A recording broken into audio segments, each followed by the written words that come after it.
Domestic violence, though, it's every day. It is. And so, and it's not just women, it's men. True. That's a big initiative with us to find out more. Why are men not talking about their domestic violence situations? But how do you handle that as a doctor when you've seen it? Do they teach you all any special things to recognize? I know as healthcare professionals, we all have, sure. They say, look for these signs, right. but sometimes you got to go beyond that. Right. What is your take on that and as a healthcare provider? I think it kind of goes back to the comfortability, the patient being comfortable, that factor as well. In the past, I don't see it much. I have not encountered it much now, but it is something that I have encountered in the past. Okay. And I think it's all about the patient being comfortable, which is why as a provider, and this is key for our providers who are watching, that you are in tune each time with each patient. Sometimes we get into a routine and we're just going, right? We see a patient, we order these tests, boom, write this prescription, take this, come back in a few weeks. But just being in tune and recognizing that each case is different, remembering that there could be something that you can miss, and it really, we take it for granted, but it can really be cause someone's life-saving, right? Absolutely. If we miss it. And so just ensuring that as fast as we have to move in healthcare, that we are taking our time and giving that individual attention, really just hearing each patient each time, so as not to miss it, and relating with each patient each time. Yes, because each one is different, like each one is different. And I like how you said healthcare providers. Right. Don't put everybody in that box. That's right. Take the time. And it's good coming from you as a physician, because you all, you're the leaders in a lot of aspects. And so sometimes, I know us as nurses, we're supportive to that, but if we work together. That's right. And coming from you to say, hey guys, we all as healthcare professionals need to focus and pay attention, because it can become routine. Right. It can and be. There's just so much. I mean, healthcare these days, there's a lot of paperwork and there's insurance, and it can be overwhelming. But keeping our focus as much as we can on the patient, recognizing that this is an individual patient. We might have seen 14 patients before this one, but this can be that one patient where if we just hear the right thing, we can actually help to save their life. Absolutely. In a domestic violence situation. I like right, that. I think so. That's beautiful. Yeah. Thank you. You're welcome. So, tell us a little bit about podiatry, because medicine is another foreign language. Yeah. And so, give some education on that. Sure. What that all means. Yeah, so my specialty, my passion, one of my passions, podiatry, is medicine of the foot and ankle. Okay. And so we're specialists with everything really concerning the lower extremity. Okay. That includes medicine, surgery, and it really is, sometimes people ask me, oftentimes people ask me, well, what made you go into podiatry? Yeah. Right, what? How do you, you don't look like a doctor. You certainly don't look like a podiatrist. Right. And I take it. But it really was a family encounter. We had a family member who suffered from diabetes and a lot of complications from that.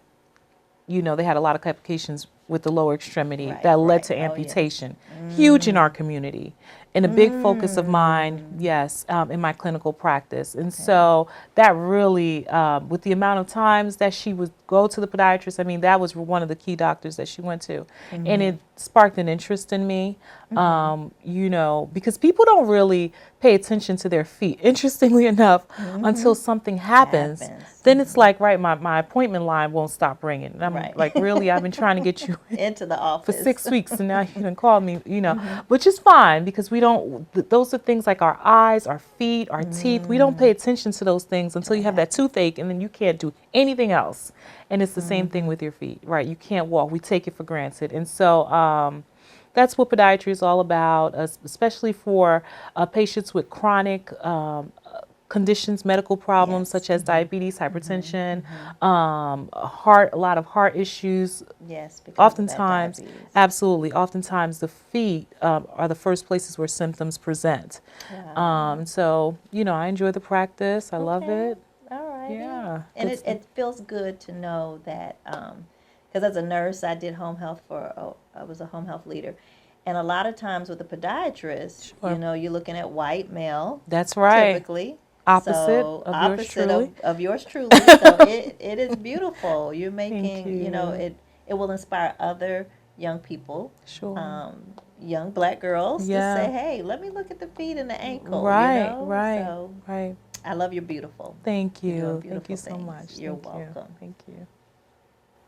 So, Beauty and Fashion, Beautiful Yes. Nurses Magazine, as I was speaking on earlier, Sure. was created to merge beauty and fashion with healthcare.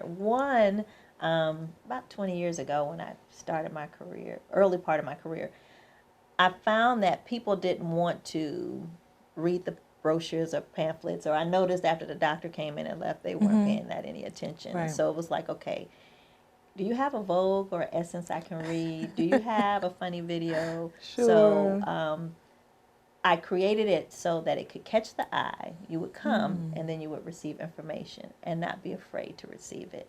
Beautiful. And so, thank you. So, beauty and fashion is dear to my heart, and of course, you look beautiful. Thank you. And I follow you, so I know she is a fashionista. Thank you so much. And so, just let me ask you, who is one of your favorite designers? What type of clothes do you like to wear?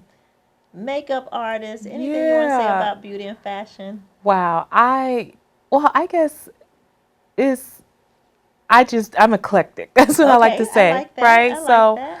a little bit of everything. I try to stay true to who I am in beauty and Okay. fashion. Okay. One thing, and it's so great that you have this platform, bridging Thank you. the beauty, the fashion, and the healthcare, because we truly can do it all, Yes, right? we can. I think when we're all going to school, nursing school, medical school, you sort of are subconsciously you're kind of learning to leave a part of you behind and look a certain way. Yes. Like you have to be this one way, talk this one way, and dress this one way. Especially the dress. Right, Like, right. That wasn't working for me. Hence, either. right, the radical doctor.